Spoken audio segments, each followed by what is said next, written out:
J'ai souligné qu'il y aurait des baisses, mais pas de récession. Il n'y aura pas de récession. Mais l'ampleur de ces baisses de croissance sera détaillée mardi dans les dernières perspectives du FMI, les décideurs politiques cherchant des solutions en matière de commerce et de droits de douane. En fin de compte, le commerce est comme l'eau. Lorsque les pays dressent des obstacles sous la forme de barrières tarifaires et non tarifaires, le flux est détourné. Certains secteurs dans certains pays peuvent être inondés par des importations bon marché, d'autres peuvent connaître des pénuries. Le commerce se poursuit, mais les perturbations entraînent des coûts. Parmi les autres points à l'ordre du jour figure le récent enflouement de l'Argentine par le FMI, à hauteur de 20 milliards de dollars, et la première visite d'une délégation syrienne à ce forum depuis au moins 20 ans. Mais si Trump et ses tarifs douaniers restent les principaux sujets de discussion, il en va de même pour la question du soutien continu de son administration au FMI et à la Banque mondiale, même si cela ne figure pas à l'ordre du jour. Alors que la Maison-Blanche revoit son adhésion à toutes les organisations internationales, le président de la Banque mondiale a déclaré la semaine dernière qu'il ne savait pas encore combien les États-Unis contribueraient à un fonds de 4 milliards de dollars destiné à aider les pays les plus pauvres de la planète.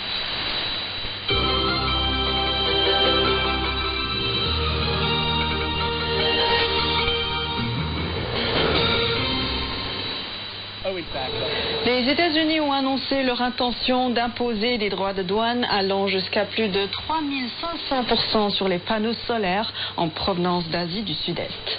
Les analystes estiment que cette mesure vise à contrer les subventions et le dumping présumé des entreprises chinoises ayant leur siège dans la région.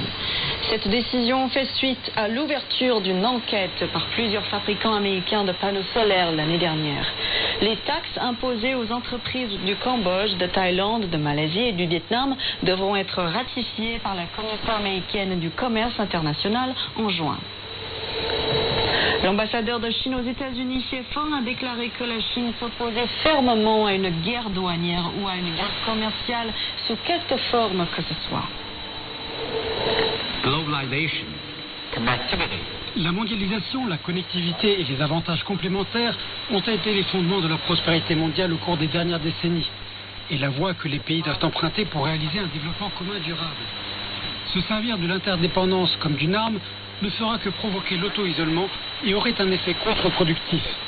Les barrières tarifaires bloqueraient le flux du commerce international et ravageraient la santé de l'économie mondiale. L'agence de défense civile de Gaza affirme que les frappes aériennes lancées par Israël depuis l'aube de mardi ont tué au moins 25 personnes à travers le territoire palestinien. L'armée israélienne n'a pas encore commenté les dernières frappes. Israël a repris une offensive aérienne et terrestre intense sur Gaza le 18 mars, mettant fin à un cessez-le-feu de 2 mois dans l'enclave. L'agence de défense civile de Gaza a accusé lundi l'armée israélienne d'avoir procédé à des exécutions sommaires lors de l'assassinat des 15 secouristes le mois dernier, rejetant ainsi les conclusions d'une enquête interne menée par l'armée israélienne. Israël a tué près de 2000 habitants de Gaza depuis la reprise de l'offensive, ce qui porte à plus de 51 000 le nombre total de victimes depuis le début du conflit, selon le ministère de la Santé de Gaza. Le président algérien Abdelmadjid Tebboune a reçu dimanche à Alger le ministre français des Affaires étrangères Jean-Noël Barrot, alors que la France et Algérie tentent d'apaiser leurs relations désormais tendues. La visite du chef de la diplomatie française dans ce pays d'Afrique du Nord intervient à un moment où les tensions entre Paris et Alger se sont accrues. Les deux pays ont récemment expulsé leurs diplomates respectifs à la suite d'une longue querelle. La rencontre de dimanche entre le président Abdelmadjid Tebboune et le haut diplomate français Jean-Noël Barrot au palais présidentiel d'Alger a été décrite par les deux parties comme une étape cruciale vers la réconciliation. Alors que l'envoyé français a déclaré qu'il espérait mettre fin aux tensions, le président Tebboune a qualifié la délégation concernant un différend diplomatique de pure fabrication. Nous avons vécu ces derniers mois une période de tension inédite qui ne sert pas les intérêts des Algériens ni ceux des Français. Nous avons certes des divergences, nous ne pouvons pas les occulter, un lien humain, historique et culturel qui nous unit, et je pense en particulier aux nombreuses familles franco-algériennes dont la vie se partage de part et d'autre de la Méditerranée, doivent nous conduire à reprendre le dialogue et à réinstaurer la coopération. Nos relations institutionnelles doivent être à la hauteur des relations humaines entre nos deux pays. Nous savons Pour nous, le président Macron reste la seule référence. Il y a eu un moment d'incompréhension et toutes les questions doivent être résolues avec lui ou avec la personne qu'il délègue. Le différend actuel a été entièrement monté de toutes pièces, mais il est désormais entre de bonnes mains. Le différend actuel découle des sentiments du président français Emmanuel Macron en juillet dernier qui a soutenu les revendications de souveraineté du Maroc sur le Sahara occidental. Cela a irrité l'Algérie qui a clairement exprimé son mécontentement à l'égard de la France.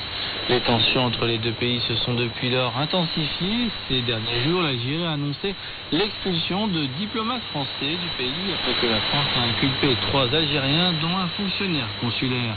Ils sont soupçonnés d'être impliqués dans l'enlèvement d'un critique du gouvernement algérien en avril de l'année dernière. Ce dernier a obtenu l'asile en France en 2023. La France a riposté en expulsant 12 diplomates algériens.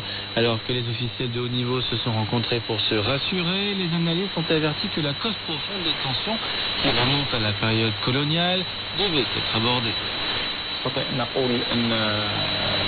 Ce qui se passe entre l'Algérie et la France n'est ni accidentel ni passager. Cela a des racines historiques profondes et est alimenté par certaines factions d'extrême droite en France qui refusent d'accepter l'indépendance de l'Algérie. En témoignent les déclarations des présidents français et algériens qui s'efforcent constamment d'apaiser les tensions.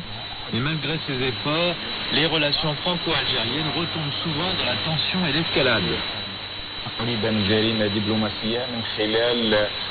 Des citoyens algériens expriment l'espoir d'une désescalade, tandis que d'autres accusent la France d'ingérence politique. Il est temps pour la France de reconnaître l'Algérie comme un État indépendant, pleinement souverain dans ses décisions. Il y a des tentatives de faire de l'Algérie un pays subordonné, mais cela n'arrivera pas. Ce qui se passe est quelque peu inquiétant. J'espère que ces questions seront abordées de manière calme et réfléchie, plutôt que par la tension et l'escalade. Un séminaire de haut niveau s'est tenu aujourd'hui à Beijing pour discuter d'une prochaine série télévisée axée sur la vision économique du président chinois Xi Jinping. Le programme est coproduit par China Media Group et la Commission nationale du développement et de la réforme. Il s'agira du premier programme de ce type consacré à l'explication de la philosophie économique du président Xi. La série explorera des sujets tels que le développement de haute qualité et les forces productives de nouvelle qualité. Elle mettra également en lumière les réalisations économiques et les réformes transformatrices de la Chine au fil des ans.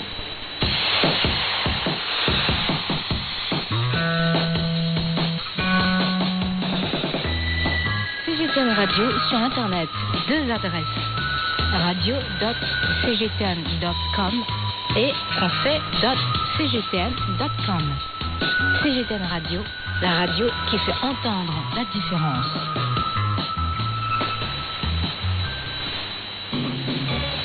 Le carnet de route se place au croisement des cultures chinoises et non chinoises en vous ouvrant les portes d'une Chine multiculturelle. Rubrique tourisme, culture décrypte pour vous les traditions ancestrales et les tendances plus actuelles.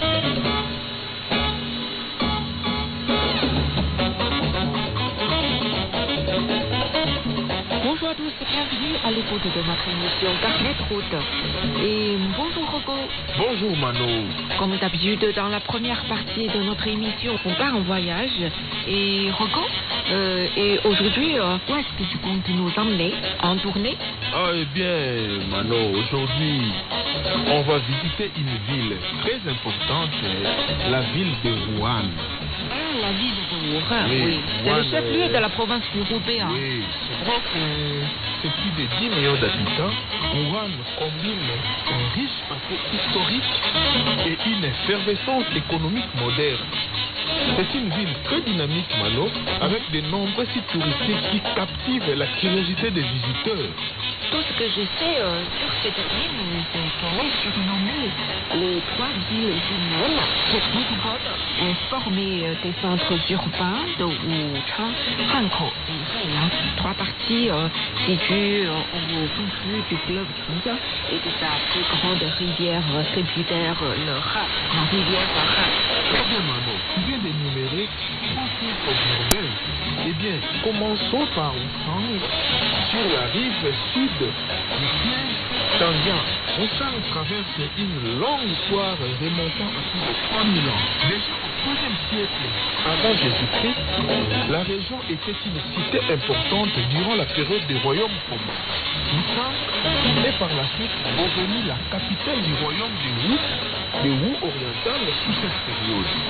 Alors, sous la dynastie des Han orientaux, au premier siècle, là maintenant après Jésus-Christ, cette fois-ci, donc la région est devenue une importante base militaire de protection des fleuves contre les envahisseurs du Nord. Oui, durant la période très prospère des trois royaumes, comme tu l'as évoqué, au IIIe siècle, Wuchang a pris le statut de capitale régionale. Donc, à partir de ce moment-là, la position centrale a commencé à être établie. Oui, son développement s'est poursuivi à travers des dynasties. Dans l'histoire moderne, Wuchang est considéré comme un important foyer de révolution moderne.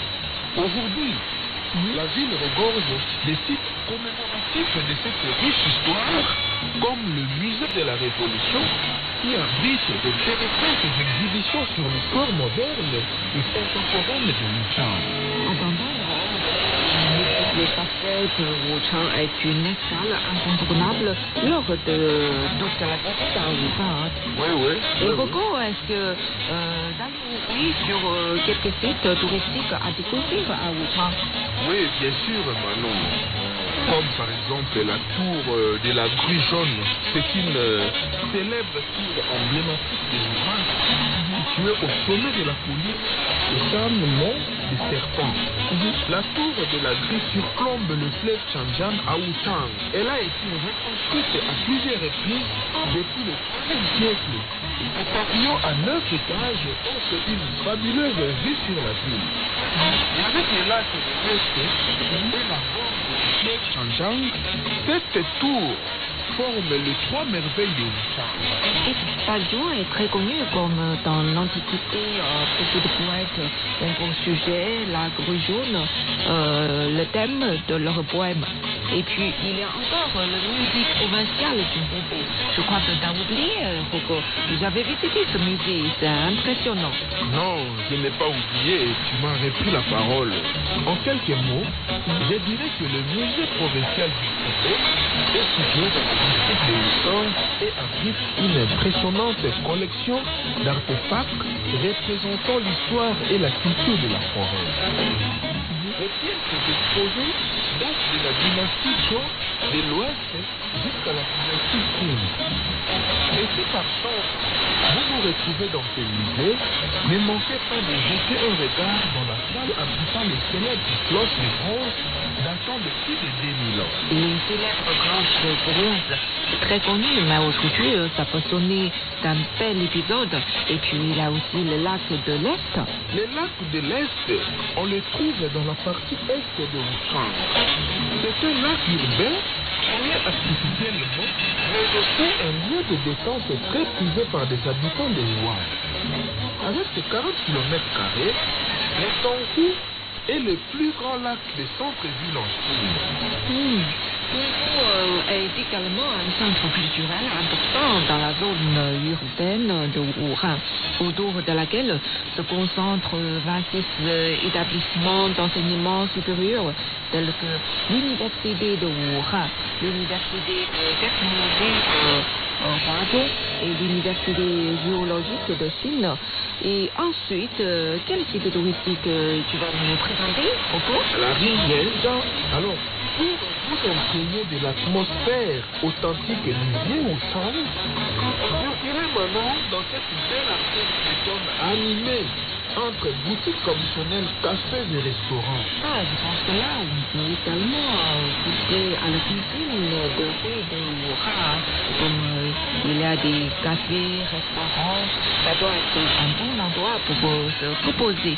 Tu nous as déjà présenté le district de Wuchang, où se trouve la célèbre tour emblématique de la grue jaune. On va poursuivre notre émission juste après une pause musicale.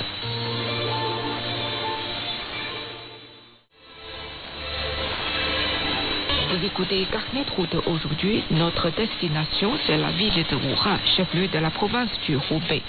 Et tu nous as présenté de nombreux sites touristiques sur Wuhan. Et maintenant, on peut parler de Hankou. Très bien. Pour parler de Hankou, nous devons traverser de l'autre côté du fleuve Changjiang. Alors, en tant que zone urbaine située à un carrefour fluvial stratégique sur le fleuve Changjiang, Hankou a toujours été un creuset culturel en Chine centrale. Sa position de port intérieur en a fait pendant des siècles la plaque tournante des échanges commerciaux et culturels dans toute la région du bassin du fleuve Changjiang. Dès l'Antiquité Mano, sous la dynastie Zhou-orientale, là on est entre 770 et 256 avant Jésus-Christ. Hankou était une cité marchande prospère. Ces relations commerciales le long du fleuve ont favorisé les brassages avec d'autres cultures. Son développement s'est accéléré à partir du 7e siècle avec l'importance grandissante de la navigation fluviale. Mais, Mano, c'est surtout au 19e siècle que Hankou est devenu un centre culturel majeur. Échange avec l'étranger, publication dans la presse chinoise moderne, Hankou est toujours au premier rang en Chine au début du XXe siècle. Aujourd'hui, la ville continue à être un centre d'échange entre la Chine et les pays étrangers. Ah, c'est ça. Aujourd'hui, on voit encore des anciens bâtiments au style occidental, églises, mosquées. La diversité architecturale témoigne de cette période historique de Hankou. Oui, oui. Là, vous avez pleinement raison. Voilà. On va maintenant voir ensemble quelques sites touristiques principaux de Hankou en incluant les Bund et la rue Anjiang. Et pour admirer les rives du fleuve Changjiang, je pense qu'on peut faire une promenade aménagée le long du fleuve. Oui, exactement. Comme tu dis que le bande. Exactement, Mano. Le contraste entre les bâtiments modernes situés derrière et l'animation sur les quais créait une atmosphère vibrante typique de Wuhan. Des croisières au coucher du soleil, au départ du Bund, sont populaires. Ah, il y a même des croisières. Oui, bien sûr.